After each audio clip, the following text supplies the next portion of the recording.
Wow, the room's filled up since I sat down. Welcome, everybody.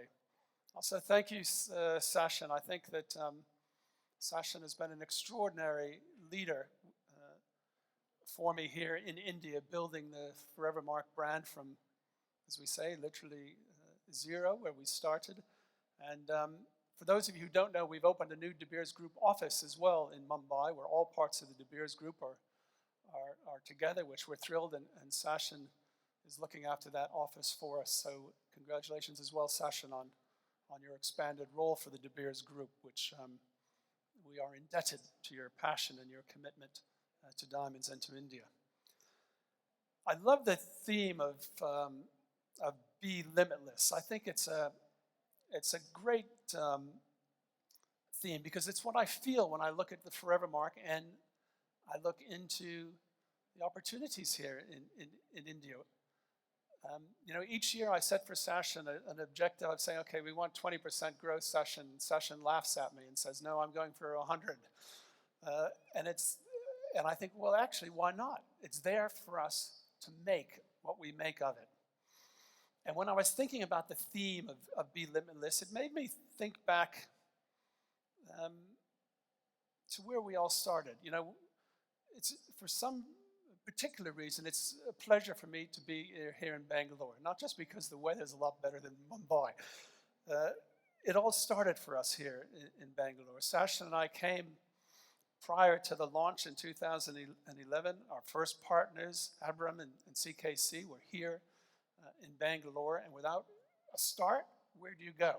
Nowhere. So I'm really appreciative for our early support in Bangalore. To think that in just 7 years we've gone from, well, in effect, 2 stores to some 240, nearly 150,000 diamonds inscribed for India. It's an extraordinary story.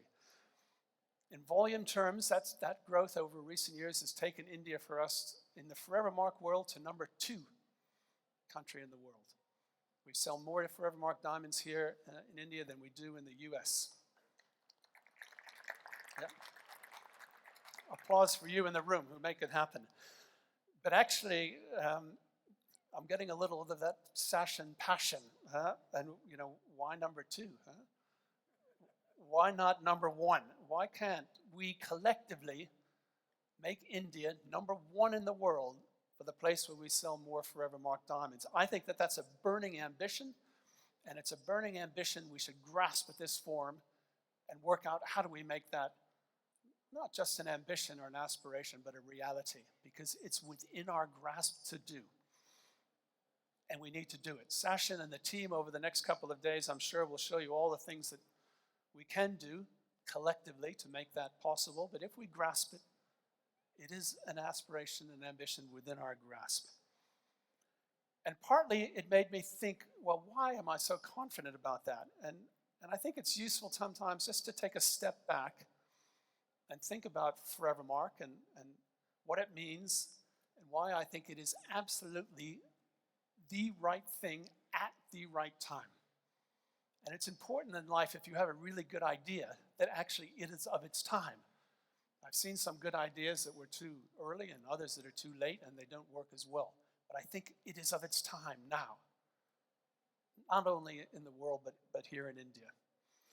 And let me reflect a little bit on why. And first, I just need to talk to you a little bit about the world of luxury goods and how I see it evolving globally. I think we have to all understand that we are living in an increasingly branded world. It's simply a fact. If I look first in the luxury goods world, there's no doubt that the big global luxury goods brands have driven desire and demand for their product over the last decade in a way which we have to admit has outpaced what we've achieved in the jewelry industry. Their growth rates have been stronger than ours. We've been growing, but not like they have. And we must look at some of the reasons why. And I think at the center of it is the power of these brands, of these global brands, in what is increasingly, particularly for younger consumers, an increasingly global world.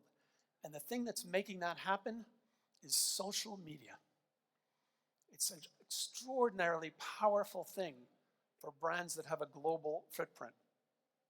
I'm going to tell you, for those of you who were here a couple of years ago, I talked about my son Sam, the high jumper. You might remember young Sam clearing the hurdle with his Fosbury flop, a demonstration of innovative techniques. But I've got 3 boys, so I want to tell you a story about my oldest son, Jake.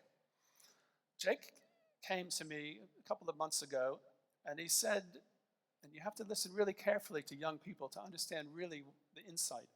He said to me, Dad, I want to buy a Supreme jacket. Now, those of you who don't know, which included me, Supreme is a very fashionable young sort of surfer brand in the world that the millennials know intuitively, and people like me learn about when my kids tell me. But my answer was typical of my generation, which was to say, you don't need a jacket. And I misunderstood entirely the point. He doesn't need a jacket. He wants a Supreme jacket. He actually wants a Supreme, the brand. He doesn't need the jacket. He doesn't really want the jacket.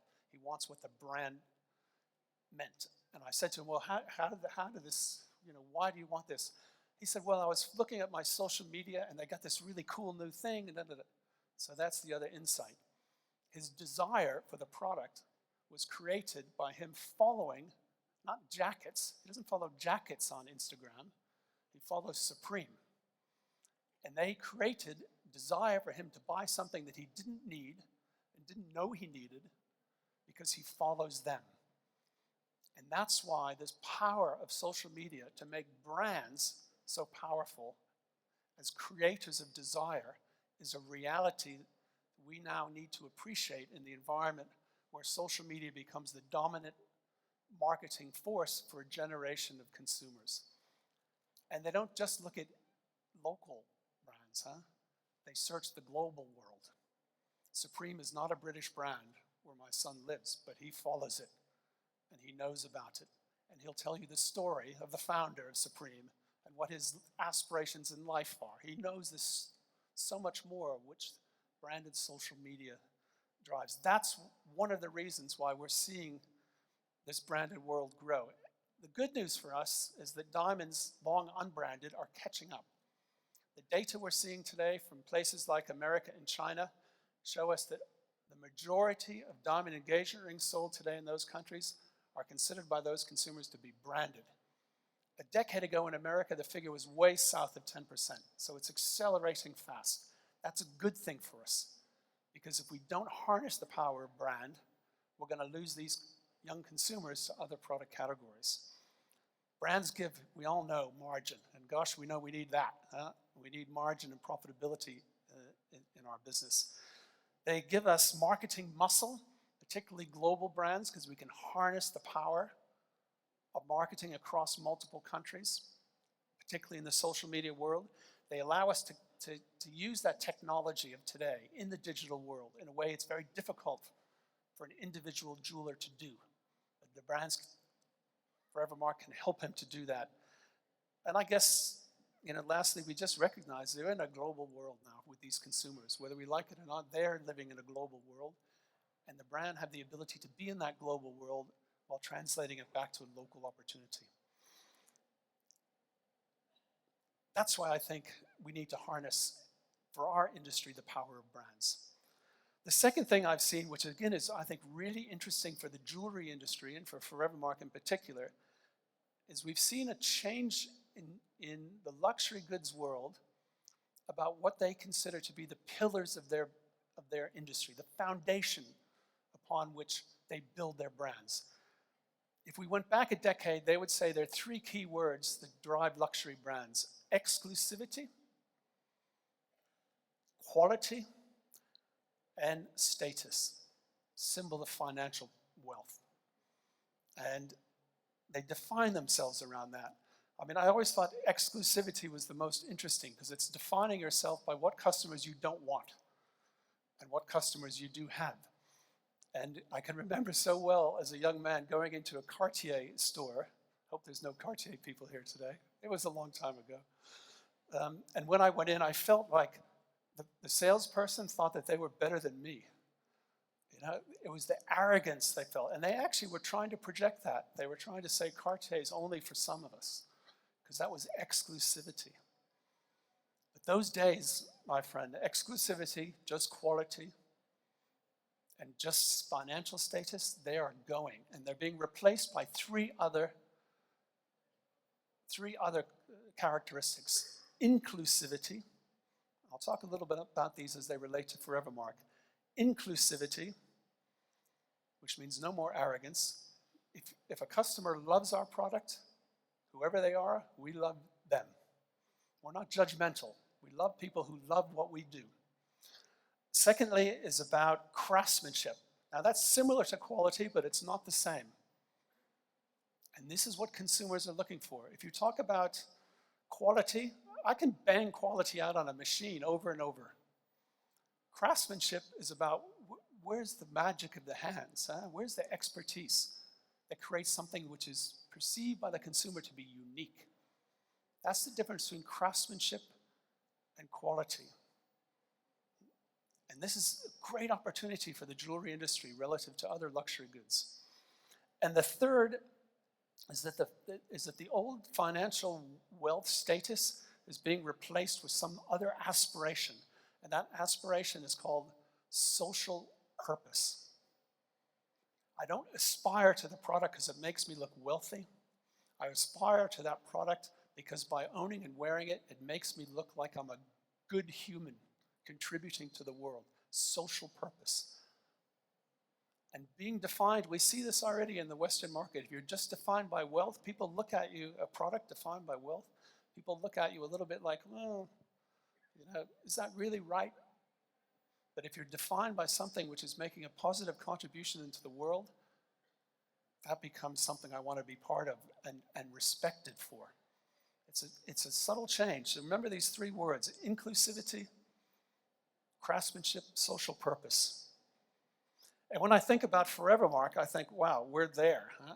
Maybe by design, maybe by a little bit of luck, hopefully more foresight than luck, but for whatever reason, that's where our brand is. Inclusivity. Our brand from the beginning, Forevermark, was designed as a brand which would be available and open to all as long as they believed in the idea of the most beautiful diamond that they could afford. It wasn't only for the super wealthy. It is for the super wealthy, but not only. Anybody who believes in the pursuit of beauty and uniqueness, we have a Forevermark and we welcome them to us. And you can see that in our marketing materials. There's nothing arrogant about a Forevermark communication. It's open, it's transparent, it's welcoming. That's part of the new luxury. Second is craftsmanship. And I can go on a long time about craftsmanship because there's so much of it in our Forevermark world.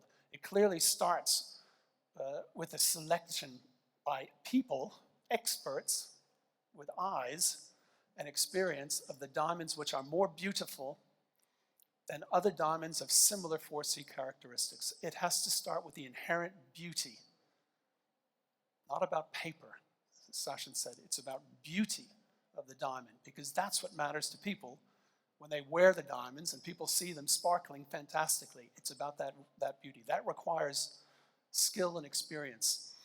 And of course, they then need to be cut and polished by masters. That's hand craftsmanship. And then the jewelry designs. Again, we don't bang those out one after the other. They're crafted. They're unique.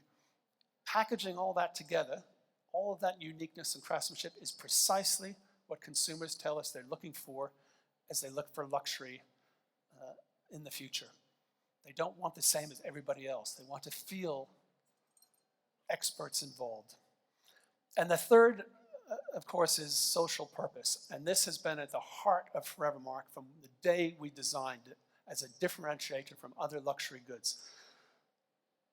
We have the line responsibly sourced. To me, and I've challenged my friend Costa sitting right in the front to get a better line. Responsibly sourced seems to me like yesterday. It's like the minimum. Of course it's responsibly sourced, but that's not social purpose. And De Beers and Forevermark stand for much more. For me, social purpose is making a positive, proactive contribution to the world through the business of bringing our product from the ground to the consumer through the brand Forevermark. And you know there are two core areas that we stand for: helping women and girls, particularly for De Beers in the producer countries where that's so important. You can see my he for she badge. You can see the big he for she area in the back. Please go learn about it. Helping, how I say, in the end, the famous slogan, diamonds are a girl's best friend. Let's make sure that just doesn't mean the consumer. Let's make sure, as a result of diamonds coming from the ground all the way to them, that women benefit. I think it makes sense for our industry, and it's something that we can make a difference about. And secondly, the natural world. And I get very passionate about the natural world. If, for those of you who have had the opportunity to visit a place like Botswana, where diamonds are so important to the country, what is the other thing that's important to that country in sustaining their economies in the decades to come beyond diamonds? It is ecotourism. What does ecotourism require? It requires some animals. Huh? You need to have an environment where elephant and rhino can prosper, because it's the foundation of their economic development. And fortunately, diamond mines are pretty good places for that, because when we operate a diamond mine, there's a lot of land which we own beyond the mine itself. At De Beers, we actually have 6 hectares of land for every hectare that is in the actual mining area. And in those 6 hectares, we can do the conservation work in a way that we think contributes powerfully to those nations, be it rhino breeding, be it moving giants. You must learn a little bit about this fantastic program where we're moving elephant, where we have too many in Venetia mine in South Africa, to Mozambique where they have too few in their national park. It's a fantastic initiative, but this is all about social purpose. We do it because it's right, but consumers are attracted to this going forward. Young consumers want to be associated with things that they can be proud of. And you can all be proud of what the Forevermark diamonds are doing in the area of social purpose. And this is why I think Forevermark around the world is growing so strongly in what I know is a difficult economic environment. It's not an easy time for diamond jewelry around the world. Not a bad time, but it's not a boom time. But it is a boom time for our brand, because we're touching these chords which matter to consumers. And it's why when I look to the future of diamonds, I think all of us here together, if we embrace these ideas, we have a really bright and strong, sustainable future going forward. I mean, De Beers is amazingly confident in diamonds. Forevermark and what we learn about consumers is one of the reasons why we're confident, but it's by a long shot not the only reason. And I just want to be really clear. If there's any doubt in the room, let me be really clear. We at De Beers believe in the future of diamonds. And when I say diamonds, I mean like the real ones, those which were born billions of years ago, and those which Mother Nature has uniquely made. We believe in that future. And for us, it's not just words. You could say, oh, easy for you to say that. I can assure you, there's a lot of money going into that belief on behalf of De Beers. A few examples, we've just built in Canada a new mine, Gachagua, operating now with our partner Mountain Province, cost about $1 billion. In Venetia in South Africa, we're spending $2 billion to build the underground structure. So when the open pit of Venetia, our major mine in South Africa, comes to the end of its life in a few years, it has an underground future that will take it decades into our future in terms of supply. But it costs billions of dollars now for money that we'll see a decade from now. Similarly, in Botswana, the 2 super mines of the world, Jwaneng and Arapa, both mines have projects in place looking at the next cuts. So in an above ground mine, as you exhaust the resource, you make another cut to extend it out further. It allows you to go deeper. These are costing many billions of dollars. And again, we don't see the profit for 10 years hence. money we're spending today. And there's only one reason we would do that, and it's that we have absolute confidence in the future of our product. Probably at this point, I know, I feel sometimes like Harry Potter, and the word that would not be mentioned in the Harry Potter movies. And to me, a little bit lab-grown, synthetic lab-grown, is a little bit like that word we don't mention. But I'm going to mention it. I'm going to talk a little bit about it. And I think my views will be clear to you on it. There's so much misinformation at the moment around this. And a lot of it, to be honest, within the trade. In places like India and China, this is a trade issue today. Consumers don't talk to me about it. But we're really confusing ourselves. So let me give you a few facts. First, I hear this idea that, the concept that, synthetic lab-grown and a natural are chemically identical. It's not true. As Donald Trump would say, fake news, guys. It's not true. And I'll give you a simple reason why not. If it was, how can we invent a machine, the AMS, that can at speed, in fractions of a second, identify the natural from the synthetic? Because fundamentally, they have a different synthesis process. They are different. So when someone says to you they're identical, say, no, they're not, because I can identify one from the other, and I can do it quickly and easily, as long as I have the right technology. Secondly, there's this idea that they offer the consumers the same product as a diamond. It's not true either. There's more fake news. Let's just interrogate that for a minute. If you stop somebody on the street and you say to them, tell me about a diamond, what will they say? Tell me what you think when you hear the word diamond. I can tell you what they're not likely to say, unless they're a physicist and you've got the wrong person. They're not going to say, well, they're synthesized carbon. It's not likely you're going to hear that. They're going to tell you, well, they're precious, natural object of the earth. And diamonds are inherently, because they're natural, and because they're formed billions of years ago, they are inherently rare and unique things. And by definition, they are thus precious and valuable. Now, this is true also of other gemstones, rubies and emeralds. They are inherently a precious and natural thing, and you cannot make that. Synthetics, by contrast, are mass-produced with zero rarity, if one wants to, with no uniqueness. They come off the cookie cutter. You make them 25 at a time. It's not the same thing as precious. And let me tell you a story about how important it is. If you were fortunate enough to travel into the South American rainforest and you come across a very primitive culture who have never heard of marketing and advertising, never seen diamonds or other jewels, and you study them, you'll find a few things. They celebrate important moments in life in the same way that all the rest of us do. They call them rites of passage. They may be coming to manhood. It's often the wedding, the first child. They have these events in society.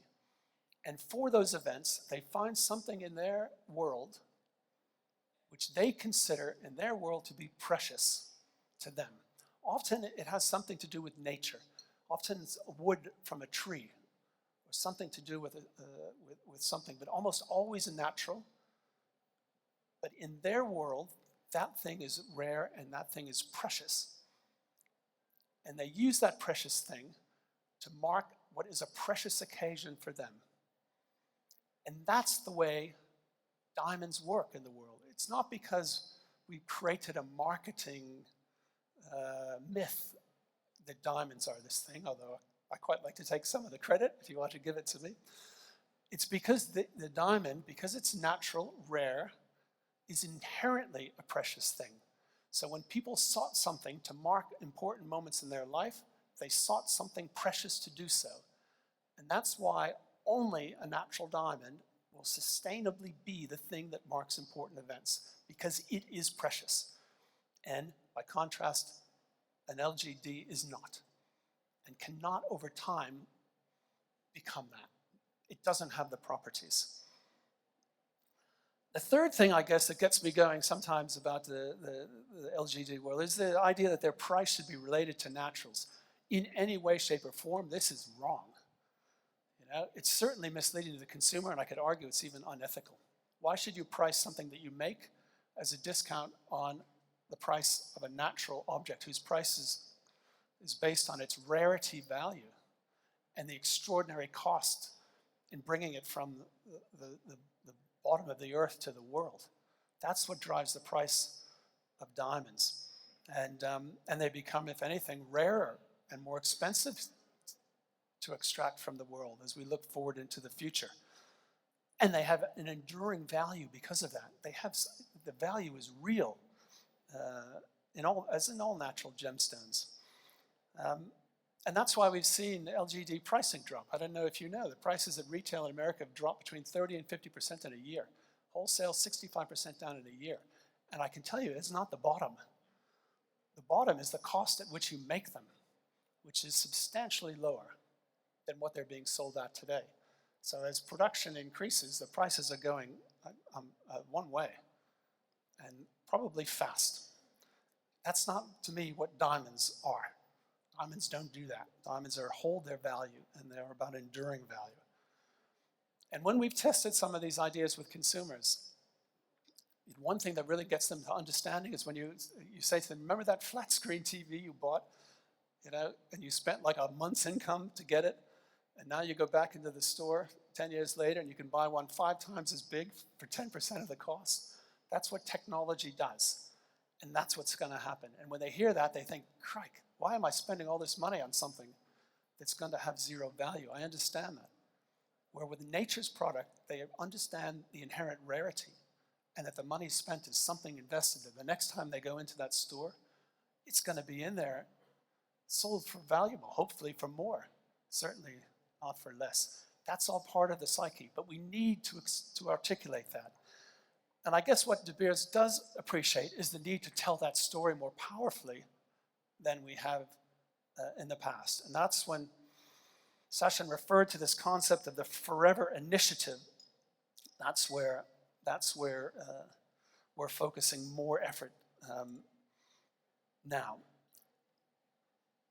The Forever Initiative is a combination of things. Part of it is really focusing and building the competency, capability of the DPA to articulate this message about the preciousness of natural diamonds, what inherently gives them value, enduring value, and what makes them special and precious.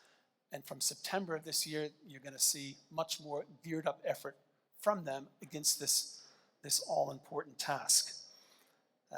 De Beers marketing activities as well. We've asked all of our brands to look at the way in which they can incorporate into their messages this preciousness of nature's miracle and build that understanding amongst new groups of consumers of why a diamond is inherently a precious thing.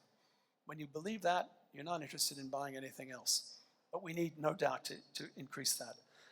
We're looking at building communication platforms between us and people like yourselves, probably through things like WhatsApp networks, that we can put down day after day, week after week content, which is of interest in articulating again the story and value of the natural diamond. And we're going to ask for your help as we build that in the months to come to keep those messages going out. If we send it to 500 of you, and you each send it to 100, and they send it to 100, soon we talk to most people in the world. But we'll need your support in that. And even other activities like Tracer. Jim Duffy is here, who runs the Tracer project. How does that fit into this? Well, I think it helps build confidence amongst consumers if they can know the source of their diamond and its journey along the pipeline. Gives them confidence that the diamond that they're buying is one that's done good on its journey and helps that concept of social purpose. Provides more support. And Forevermark wants to be an early adopter of that technology as Jim and his team build it. And the whole environmental story is an interesting one. You know, some of the things we see LGDs doing are suggesting that somehow diamonds are not good for the environment. I could argue that case pretty persuasively the other way. Firstly, our carbon footprint per carat is lower than synthesizing them. So I could say to the question, why do you synthesize something and create a carbon footprint when we have them naturally for less?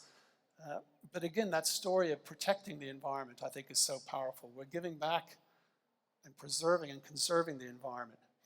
And part of that, which is interesting, is a project that we're looking at De Beers, not only to make our next mine carbon neutral, so build the mine from scratch in a way that uses renewable energies, particularly in the trucks. Instead of using diesel, find other methods and then creating your own energy. We think it's possible to build a carbon neutral mine. And the next one, I think, will be. But beyond that, we're even looking at a project called Project Minera, where the kimberlite from which the diamonds have been released actually can store carbon. So imagine that. A diamond mine is not only carbon neutral, but actually it's carbon negative because it stores the world's carbon. Theoretically possible. We just need to make it practically so. So actually, I'm quite excited by the opportunities of telling an exciting story about the contribution that diamonds and Forevermark diamonds can make to the environment in a world where climate change is going to become ever more important. And that's all part of this concept of what we call the Forever Initiative, which I'm heading up for De Beers, and which is consuming increasing amounts of time because I think it's particularly important. So I guess if there was any advice I would give of you as you think about your future, I'd first say think really hard about what business you're in.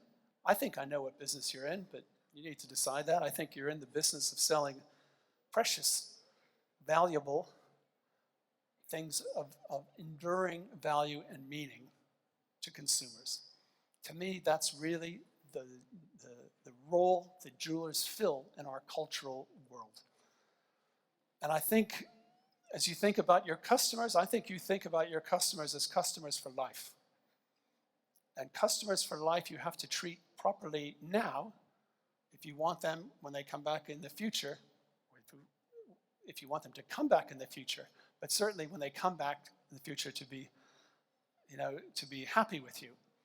And this is, I guess, sometimes I hear about some LGD players, they say, there's good margin in it. I tell me, why shouldn't I be in it? There's good margin. Yeah, there's good margin now. But as the prices plummet, the margins will disappear. And more importantly, some of them say to me, they don't care. I talk to the guys in Silicon Valley. They say, I'll be sold out by then. I don't care about the prices declining. But you do if you're a jeweler. Because when that consumer comes back in, they're going to know what you sold them last time and what value it has. And if you mistreat them now, good luck keeping them 5 years or 10 years hence. So think long term, because our business is a long-term business.